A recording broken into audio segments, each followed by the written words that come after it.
general, así que los datos están aquí primero en la medida en que, por supuesto, conozcamos más novedades. Pero hablamos de economía, Sofía Diamante tiene novedades. Bueno, Hugo, tenemos una mala y una buena noticia. A ver. Vamos a empezar por la mala, que bueno. es que sube las tarifas de colectivo y de tren. Es sí. alrededor de 45% lo que aumentan. La idea era que sea a partir de hoy, pero los sistemas tardan un poco en adaptarse al nuevo cuadro tarifario, pero en total son un aumento de 24 pesos. Acá es lo que tenemos las placas que nos hizo la producción. El nuevo boleto de colectivo va a pasar a costar el mínimo, el trayecto mínimo, es decir, hasta 3 kilómetros, casi 77 pesos. Costaba antes 53 pesos. Y después ahí tenemos el tramo más largo, el de más de 27 kilómetros, ya va a superar los 3 dígitos y pasa a costar 105 pesos. Antes costaba 73 pesos. Así que esto sería ya a partir de hoy, a partir de estos próximos días que se van readecuando el sistema. Lo bueno es que aquel que tiene todavía el beneficio social, una tarifa social, puede pagar con un 55% de descuento, es más económico. Y también recordemos algo que muchos se olvidan, nos olvidamos incluso los periodistas, es que el segundo tramo, si uno toma un colectivo y después toma otro más antes de las 2 horas, ya el segundo colectivo se paga con un 50% de descuento, es decir, a mitad de precio. Y si se toma un tercer colectivo más antes de las 2 horas, el tercer tramo, ya el tercer colectivo es con un 75% de descuento. Y así los sucesivos colectivos, siempre y cuando sean dentro de las 2 horas. Así que este beneficio también está para los que viven más lejos de donde quieren llegar. Recordemos que el segundo colectivo o el tercero ya es con descuento. También esto se aplica para los trenes. Si uno toma un tren y después un colectivo, bueno, recordar que el segundo pago del segundo boleto es con un 50% de descuento. Acá tenemos cuánto queda el boleto mínimo con el que tiene el beneficio social y es un descuento del 55%. Claro. Yo pregunto, y me lo pregunto y también aprovecho a saludar a Ignacio Oliverador, que le agradecemos que un día primero de año esté aquí en esta casa. 75 pesos que vale el boleto. Sí. Yo, viste, no lo dije muy alto, pero después empezando a conversar con... ¿No es muy bajo? O sea, o yo estoy equivocado, porque por ahí uno dice, che, no digas eso. 75 no. O sea, es menos que un billete de 100. Sí, te puedo decir, es un caramelo me parece que va a comer, siquiera, es lo bueno, hasta un poco más económico. Es cierto, acá el problema con transporte es que alrededor del 90%, o sea, vos pagás un boleto colectivo y estás pagando nada más que el 10% de lo que cuesta el servicio. Ese es el dato. Excelente. Yo no sabía. Más. Ese dato es... Es nada, el 90% no, pero es contundente. Subsidios. O sea, vos pagando 75 pagás solamente el 10%. El 10%. Y acá lo que hablábamos antes con las tarifas de luz y gas, bueno, en transporte todavía es todo peor, porque no está segmentado en electricidad y en gas. Sí. Se intentó un tipo de segmentación que uno puede decir fue bueno o malo, pero por lo menos hubo un intento. El que tiene ingresos altos paga más caro que el que no. En transporte cualquiera paga el mismo boleto de colectivo. Perdón, meto lo cualitativo. La gente cuando...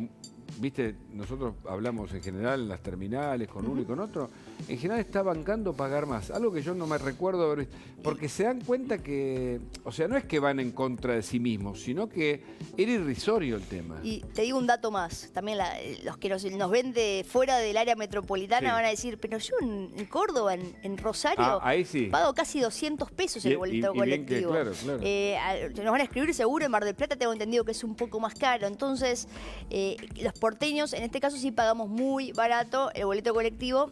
La idea que dice el gobierno es, bueno, la primera quincena de enero va a haber una audiencia pública de transporte y vamos a ver cómo se va a hacer el ritmo de aumentos. A partir del 1 de febrero vuelve a subir. Claro. Así que esto es el primer paso, fue aumentar un 45%, hoy el trayecto mínimo es 77 ¿Me pesos. equivoco si digo que el pasaje vale entre 700 y 800 el costo real y que la idea es que se llegue a 400, 500 finalmente? No sé si eso es muy caro. Es que el tema, otro problema, falta información, no sabemos. Esto es lo que dicen algunas de las cámaras empresariales. Hablando con ellos, bueno, dicen. Las cámaras empresariales dicen, bueno, ojo que el costo real en verdad es más 700 pesos. Sí. A uno dicen, eso parece exagerado, sería menos, sería 500 pesos el boleto colectivo o incluso menos. no sabemos. Vamos a no hay terminar datos pagando oficiales. 400, arriesguemos ahí. A ver, Es con la difícil. inflación mensual que hay, que en diciembre se espera que sea 30%, enero Opa. también, y por ahí hasta el año que viene, a fin de año, paguemos 1.000 pesos el boleto colectivo. Porque la inflación va a ser muy alta también. Recordemos que no solo tiene que aumentar el boleto colectivo Sí. para quitar los subsidios, sino también tiene que actualizarse por inflación. Así que, ¿Me permitís que sume lamentablemente. Ignacio? A ver si Sí. tiene una opinión sobre este tema, que bueno, él sabe mucho, es periodista de Bloomberg, además, experto en estas materias de economía. ¿Qué pensás del sinceramiento de los valores, tanto de la energía como del transporte? Bueno, lo que muestra, un poco contando lo que decía Sofía recién, es que el ajuste recién empieza, ¿no? Por todo lo que queda. Tuvimos, ya en diciembre fue el tiempo más de las prepagas, los combustibles, ahora este caso de los transportes, después en febrero, marzo vendrá el resto de la energía. Pero además a eso va a haber que sumarle como los efectos de segunda ronda, ¿no? A O sea, ver. porque frente a cada aumento de combustible, aumento de transporte, estos representan una buena parte de los costos de muchos sectores, con lo cual después terminan, para mantener el margen, terminan trasladando estos aumentos y ya lo vimos durante el gobierno de Macri, que siempre tenés un impacto muy fuerte en ese mes, pero después en los meses siguientes también ajustes que tienen que ver con el mismo sinceramiento que tuviste que hacer en el mes inicial, con lo cual en los meses siguientes no solo vamos a ver el impacto acotado de cada uno de los ajustes que se vayan haciendo, sino también la inercia, digamos, el efecto que se vaya dando de segunda ronda, Claro. con lo cual va a ser medio como acumulativo, ¿no? Y en el caso de que la política monetaria no vaya convalidando el mismo ritmo de aumento, entonces veremos en el largo plazo que se puedan llegar a contener. Pero Claro. Ese es de un un momento tema, a ¿no? otro, Sí. de un solo movimiento, tenés el impacto se va a ver muy fuerte. Lo ¿no? que le quiero preguntar a Nacho es, a mí me contaban, el Ministerio de Economía la idea es que los aumentos más fuertes sean al principio, porque si te retrasás en aumentar, después lo que tenés que aumentar es el doble, por ahí compensar el Después tiempo es peor, perdido. claro. Entonces, Exactamente, no sé si- por ¿cómo lo la ves? inflación.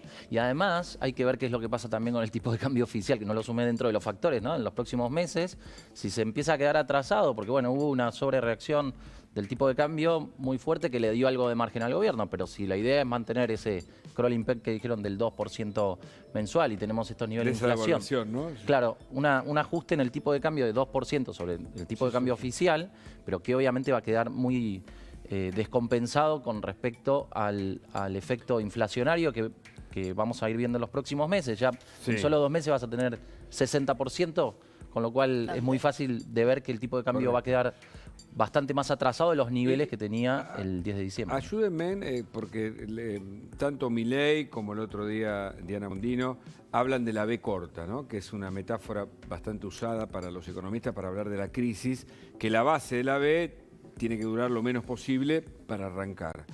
Sería mejor una J, ¿no? Que una vez corta. Sería mejor. Está muy bien. Pero es la que usan tanto el presidente, ¿no es cierto? Lo escuché en la entrevista que le hizo Luis Majul, y a Diana Mondino estuvo aquí hablando de lo mismo. Es decir, sobre todo para la gente que dice, che, ¿y cuándo empiezo a ver algo? Algunos dicen, la carne, ojo, que bajó un poco, porque no hay posibilidades de, es perecedero, entonces oferta-demanda, bajaron.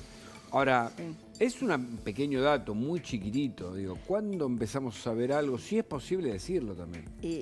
Esto me recuerda un poco al gobierno de Macri que decía el segundo semestre, caemos y vuelve a recuperar. Somos un, ¿no? Somos un déjà vu, ¿viste? Constante, no sabemos realmente, creemos o hay consenso entre los economistas que 2024, este año va a ser duro, este año no se espera que la economía crezca, de vuelta vamos a volver a caer, pero sí se puede ser que a fin de año haya un rebote, siempre y cuando, ¿qué ocurre estos primeros meses? ¿Cómo sea la muñeca, la Sí. cintura política del gobierno para llevar adelante los ajustes? Hay un tema quizá para agregar ahí que es qué tan heterogénea va a ser la recuperación, porque obviamente Claro. hay muchos sectores que con la mejora del tipo de cambio, la desregulación, la liberación de importaciones, deberían empezar a ver algunos obstáculos que sintieron en los últimos años, en las últimas décadas, y que puedan llegar a activarse, no sé, el agro, el turismo, o sea, hay sectores el fin que, de la que sequía. quizá... Podemos decir que exactamente, en también. todo lo que es energía, producción de gas y petróleo, minería, el campo, turismo, son sectores o servicios de valor agregado, servicios Claro. que uno da desde Argentina al exterior, esos van a empezar a recuperarse antes. Sí, sí, sí. El problema es qué pasa con el consumo masivo, por ejemplo. Eso como No, por eso no. Claramente, o sea, los primeros meses van a ser muy complicados porque va a haber una caída en los ingresos reales, eso está descontado. El tema es, bueno, en eso también seguramente vamos a ver un impacto en el empleo, ¿no? En todos estos, en la mayoría de los sectores de la economía, pero en estos quizá tomando algo de la fuerza laboral desplazada, con lo cual podría ser un atenuante, eso es lo que digo, en la primera parte del año y después obviamente esperar una recuperación ya cuando las cosas están más sinceradas. ¿Y la En el inflación? segundo semestre. Más difícil eso, La ¿no? inflación es la gran pregunta. ¿Va a ser alta? ¿Va a mantenerse alta 30% mensual en diciembre, enero? Hay que ver qué pasa con febrero. Y acá la pregunta es el dólar, porque el dólar estando muy tranquilo, o sea, después de ese salto, esa devaluación fuerte que hubo al principio de diciembre, vemos que la brecha cambiaria, la diferencia entre los paralelos y el oficial se mantuvo tranquila. 8.20 a 1.020. Así está ahora. La verdad, y entonces te pregunto, Borchi, ¿cuán sostenible es? Porque es verdad que en diciembre la mayoría de la gente quiere pesos, tiene que hacer compra de fin de año, tiene que pagar viajes, pero ¿qué pasa en enero Después. cuando ya eso se da vuelta? Para mí ya la percepción del mercado es que la apreciación del tipo de cambio paralelo se terminó. O sea, es una percepción, ¿no? O sea, hay que ver después eso. No es un pronóstico, digo.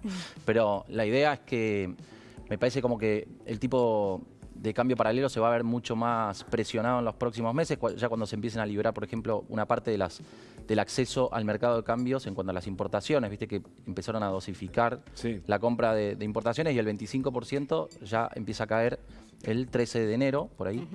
Y a partir, bueno, en los meses siguientes también, con lo cual ahí tenés una mayor demanda. También se vio como un traspié del Banco Central ahora con este bono para importadores, el BOPREAL, que trata de compensarlos un poco por los dólares que tenían atrasados, por las deudas con los proveedores del exterior.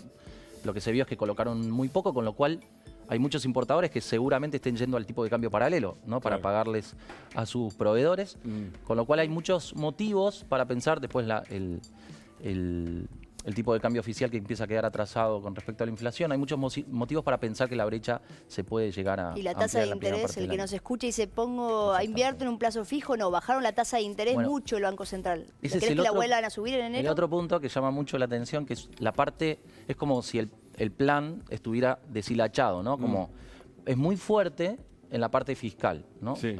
Tomaron medidas muy contundentes, de mucha ortodoxia, en la parte fiscal, que son la explicación que Sí. está detrás de la inflación. Pero en todo lo monetario y lo cambiario fueron mucho más laxos, ¿no? Contrariamente a lo que había pasado en el gobierno de Macri, siempre Sturzenegger está del lado más duro del plan, ¿no? Claro. En este caso se está haciendo el trabajo más sucio del lado del Poder Ejecutivo, pero el Banco Central todavía no está haciendo Sí, sí, demasiado por absorber los pesos que van quedando, por ejemplo, con todos los pasivos del Banco Central que empiezan a, lo que se dice, monetizarse, que es convertirse a pesos en efectivo, Sí. con lo cual tiene que hacer un trabajo bastante más arduo, seguramente en los primeros 2 meses, para que esos pesos no vayan al tipo de cambio y a la inflación. Ahora seguimos con economía, ¿eh? Nos vamos de nuevo a Santa Teresita. Jan Libares tiene información sobre lo que está pasando allí.